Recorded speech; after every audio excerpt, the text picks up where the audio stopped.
আসন্ন ঈদুল আজহাকে সামনে রেখে কর্মব্যস্ত সময় পার করছেন বিভিন্ন খামারের খামারিরা। পশুগুলোকে হাটে নিতে ব্যস্ত দিন পার করছেন তারা।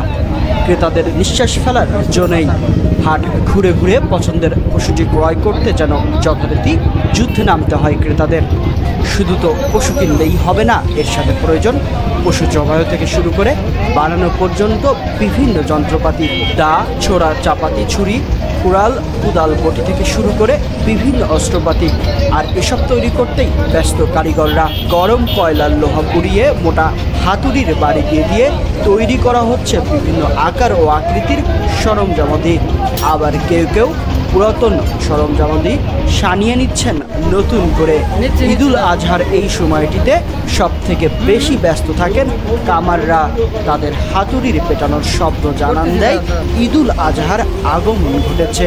নিজের সর্বোচ্চ ত্যাগ স্বীকার করে পছন্দের পশুটি কুরবানির মধ্য দিয়ে নিজের মনের পশুত্ব বধ করার সময় এলো এবার।